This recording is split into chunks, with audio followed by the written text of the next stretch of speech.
Hello दोस्तों, स्वागत है आपके अपने YouTube channel GK by MK पर। आज हम 10वीं क्लास के अध्याय 2 में 2 के बारे में अध्ययन करेंगे, जिसका नाम है अमल, सार्क एवं लवण। अमल, सार्क एवं लवण के बारे में अध्ययन करेंगे।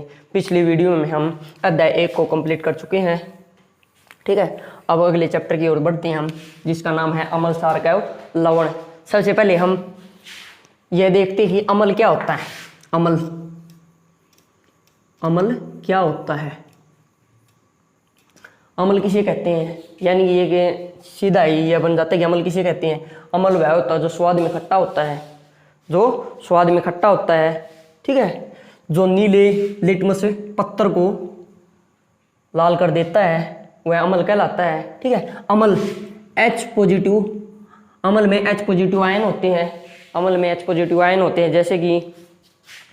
जैसे कि हम कोई भी एग्जांपल लेके देखते हैं। जैसे कि हमारा सिंपल एग्जांपल है HCl, हाइड्रोक्लोरिक अम्ल। यह भी एक प्रकार का अम्ल है, HCl। ठीक है, और HCl हो गया और H2SO4 हो गया, H2SO4। यह भी एक प्रकार का क्या है? अम्ल है। अम्ल वह होते हैं जो स्वाद में इकट्ठे होते हैं, जो H पॉजिटिव आयन रखते हैं, उन्हें हम क्या कहते हैं? अम्ल कहते हैं। ठीक है, जैसे कि हमने पीछे पढ़ा है, आगे 6th चैप्टर में पढ़ेंगे HCl अम्ल हमारे पेट में होता है, जो जठर ग्रंथि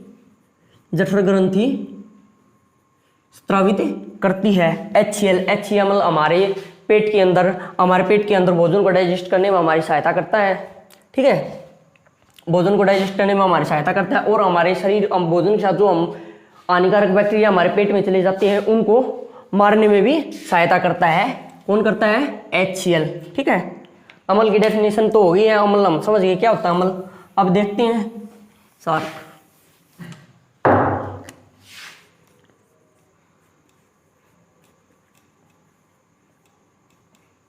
सार्क किसे कहते हैं? ठीक है, सार्क वह होते हैं जो स्वाद में कड़वे होते हैं, जो छूने पर मुलायम महसूस होते हैं, साबुन की तरह मुलायम महसूस होते हैं, उन्हें हम क्या कहेंगे? सार्क कहेंगे। सार्क पर OH नेगेटिव आयन होता है। ठीक है, सार्क पे OH नेगेटिव आयन होता है। जैसे कि हम एग्जांपल लेके देखते हैं, NaOH, सोडियम हाइड्रोक्साइड भी एक क्या है? सोडियम हाइड्रोक्साइड भी एक सार्क है। ठीक है, और हम एग्जांपल लेके देखते हैं कैल्शियम हाइड्रोक्साइड, यह भी एक प्रकार का क्या है? सार्क है। ठीक है, और हम मैग्नीशियम हाइड्रोक्साइड, यह भी क्या है? सार्क है। ठीक है, सार्क स्वाद में कड़वा होता है। ठीक है, अम्ल सार्क भी हो गया। अब देखते हैं हम, हाँ, एक और सार्क लाल लिटमस पत्थर को कैसा कर देते हैं? नीला कर देते हैं भाई, नीला। ठीक है, नीला कर देते हैं। और अमल कैसा कर देता है? अमल नीले लिटमस पत्थर को लाल में कन्वर्ट कर देते हैं। और सार्क क्या करता है? सार्क लाल लिटमस पत्थर को नीले में कन्वर्ट कर देता है। देखो भी, लिटमस पत्थर का हम उपयोग क्यों करते हैं? हमने अभी पढ़ा है कि अम्ल है, स्वाद में खट्टा होता है, सार्क स्वाद में कड़वा होता है। फिर हमें इन पत्थरों की आवश्यकता क्यों पड़ी? ठीक है, इनकी हमें आवश्यकता इसलिए पड़ी क्योंकि हम किसी भी अम्ल को, किसी भी सार्क को, हर अम्ल को टेस्ट करके, स्वाद करके नहीं देख सकते। ठीक है, क्योंकि कुछ एक अम्ल बहुत ही हानिकारक होते हैं। इसलिए हम क्या करते हैं? लिटमस पत्थर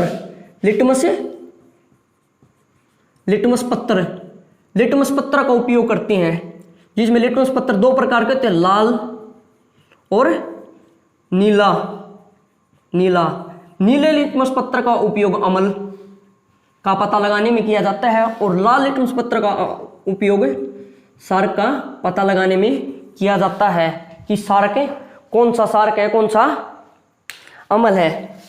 जैसे कि हम देखते हैं जैसे कि हम एक एग्जांपल लेके देखते हैं। हमने 2 बिक्कर ले लिए, ठीक है, एक ले लिया ए और एक बिक्कर ले लिया बी, ठीक है। एक बिक्कर में अमल ले लिया हमने, एक बिक्कर में हमने सार ले लिया, ठीक है। और कंडीशन यह है कि हम उस बिक्कर में जो भी हमने घोल लिया है उसको हम टेस्ट करके नहीं देख सकते। तो हम किस प्रकार पता लगाएंगे कि किस में अमल है और किस में सार्क है? तो हम क्या करेंगे, हम लिटमस पत्र का उपयोग करेंगे। लिटमस पत्र का उपयोग करने के बाद ही हमें पता चलेगा कि कौन सा अमल है कौन सा सार्क है। सबसे पहले हम लाल लिटमस पत्र का उपयोग करते हैं। यह एक लिटमस पत्र है इस टाइप से, ठीक है। उसको हम क्या करेंगे, जो बिक्कर है जिसमें हमने अमल या सार्क ले रखे, 2 बिक्कर, हमें पता नहीं किसमें अमल है किसमें सार्क है, उसमें एक लिटमस पत्र को उसमें डुबोकर देखेंगे। अगर लाल लिटमस पत्र का रंग नीला हो गया तो हमें पता चल जाएगा कि यह क्या है, सार्क है, ठीक है। अगर और इसमें इस लाल लिटमस पत्र को जब हम अमल में डुबोएंगे तो इसके कलर में कोई परिवर्तन नहीं होगा, ठीक है। इससे हम पता चल गया कि लाल लिटमस पत्र जब हम सार्क में डुबोते हैं तो वह कैसा हो जाता है, नीला हो जाता है। इससे हमें पता चल गया कि बिक्कर ए में क्या है, सार्क है। और अब हम फिर लेते हैं नीला लिटमस पत्र। अब नीले लिटमस पत्र को जब हम सार्क में डुबोते हैं तो इसके कलर पर कोई प्रभाव नहीं पड़ता, ठीक है। जब हम नीले लिटमस पत्र को अमल में डुबोते हैं तो नीला लिटमस पत्र लाल हो जाता है और इससे हमें पता चल जाता है कि बिक्कर बी में क्या है, अमल है, ठीक है।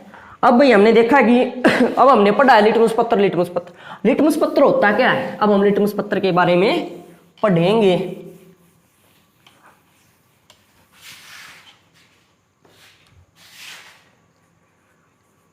लिटमस पत्र कह लो या लिटमस पत्र कहें या हम इसे कहेंगे सूचक, ठीक है, एक ही बात है। लिटमस पत्र या सूचक हम किसे कहते हैं, ठीक है। तो हम कहेंगे कि लिटमस पत्र या सूचक वह रंजक होता है जो अमल या सार्क के संपर्क में आकर अपने कलर को परिवर्तित कर देता है, अपने रंग को परिवर्तन कर लेता है, उसे हम क्या कहेंगे, लिटमस पत्र कहेंगे, ठीक है।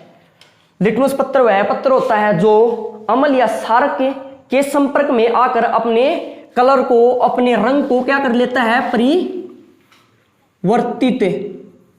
परिवर्तित कर लेता है। हम उसे क्या कहेंगे, सूचक कहेंगे या लिटमस पत्र कहेंगे, ठीक है, सूचक।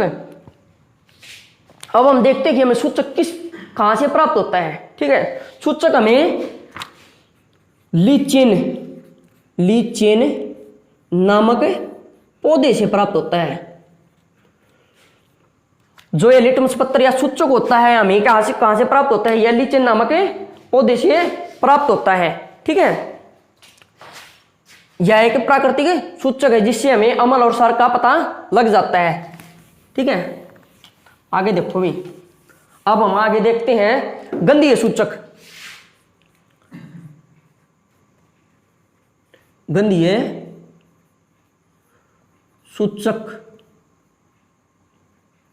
सूचक किसे कहते हैं,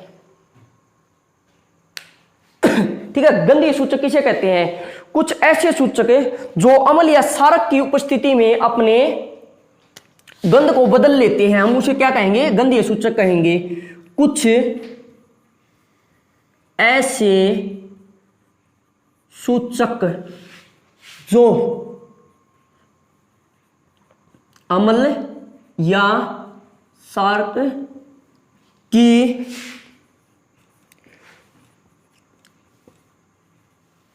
उपस्थिति में अपना या अपनी गंध बदल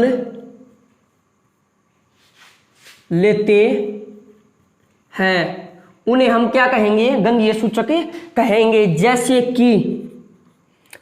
कि बारीक कटी हुई प्याज, बारीक कटी हुई प्याज।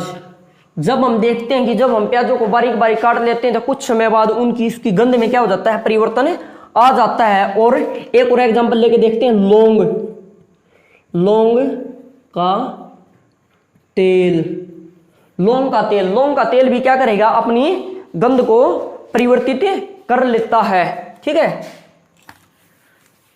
हमें समझ में आ गया भी गंधीय सूचक भी, हमने अम्ल सार के सूचक, गंधीय सूचक के बारे में पढ़ा है। अब हम देखते हैं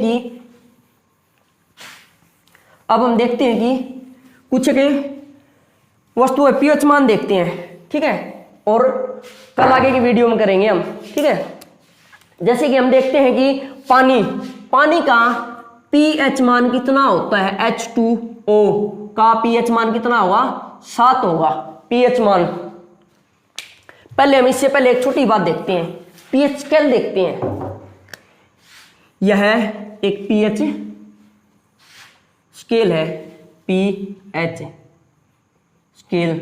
ठीक है, पीएच स्केल में 1 से 14 तक सूचकांक होते हैं। जो 7 होता है ना, 7 पर क्या होता है, उदासीन होता है, उदासीन जो न तो अम्ल होता है और न ही सार्क होता है। 7 से ऊपर 8, 9, 10, 11, 12, 13 और 14, 7 से ऊपर 14 तक क्या कहलाएगा, 7 से ऊपर 14 तक क्या कहलाएगा, सार्क, सारीय। ठीक है, और 7 से नीचे 6,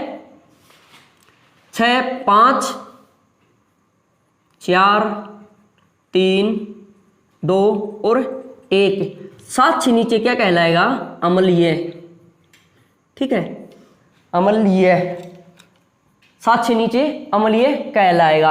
अब हमें पीएच स्केल के बारे में भी थोड़ा थोड़ा पता चल गया है। अब हम देखते हैं कि पीएच वैल्यू देखते हैं, पीएच मान, कुछ एक वस्तु का पीएच मान देखते हैं, किसका पीएच मान कितना होता है। जैसे कि हमने अभी देखा था कि वाटर यानी कि पानी, H2O का पीएच मान कितना है, H2O का पीएच मान 7 है। ठीक है, और हम समुद्री जल का लेते हैं, समुद्री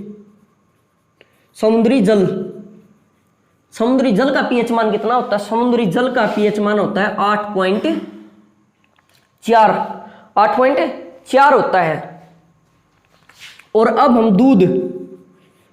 दूध का पीएच मान देखते हैं, दूध का पीएच मान होता है 6.4। ठीक है, और रक्त का पीएच मान, रक्त यानी कि खून, ब्लड का पीएच मान होता है कितना, 7.4। ये क्या है, रक्त का पीएच मान है। और इसके बाद में देखते हैं हम लार का पीएच मान। ठीक है, लार का पीएच मान कितना होता है, लार का पीएच मान होता है भाई 6.5, लार का पीएच मान 6.5 होता है। आज के लिए हम इस वीडियो में इतना ही करते हैं। ठीक है, अम्ल और सार्क एवं लवण का यह पहला पार्ट है, इस चैप्टर का पार्ट पहला है।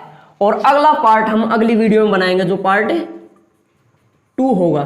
ठीक है, अगर आपको ये हमारी वीडियो अच्छी लगी तो आप हमारे चैनल को लाइक कर सकते हैं, शेयर कर सकते हैं और सब्सक्राइब कर सकते हैं। धन्यवाद।